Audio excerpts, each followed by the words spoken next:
الحمدللہ کہنے سے اللہ تعالیٰ کی عطا میں اضافہ ہوتا ہے۔ الحمدللہ کے کلمات اللہ تعالیٰ کو محبوب ترین کلمات ہیں۔ الحمدللہ صاحب ایمان کے ایمان کی دلیل ہے۔ الحمدللہ کہنا افضل ترین دعا ہے۔ الحمدللہ کہنا اللہ کے رضا کو پانے کا راستہ ہے۔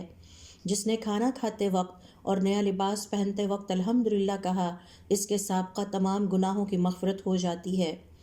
الحمدللہ کہنے والے شکر گزار کا وہی اجر ہے جو صبر کرنے والے روزے دار کا ہوتا ہے۔ الحمدللہ کثرت سے کہنے والا قیامت کے دن الحمادون یعنی اللہ کے افضل ترین بندوں میں شامل ہوگا۔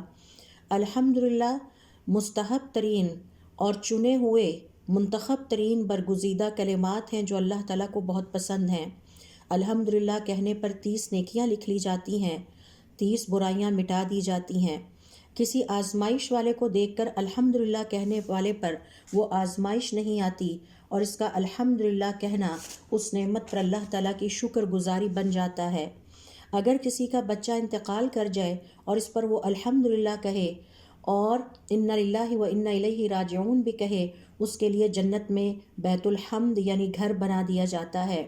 تسبیح کہنا، سبحان اللہ اور الحمدللہ کہنا اور اللہ اکبر کہنا ہر نماز کے بعد 33 دفعہ۔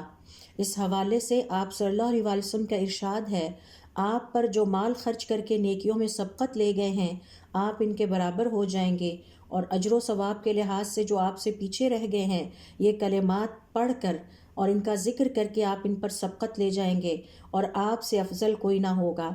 ہر نماز کے بعد 33 دفعہ یہ کلمات کہنے سے، جن میں الحمدللہ بھی شامل ہے، گناہوں کی مغفرت ہوتی ہے، خواہ وہ سمندر کی جھاگ کے برابر ہی کیوں نہ ہو۔ الحمدللہ کہنے والا کبھی نامراد نہیں ہوگا۔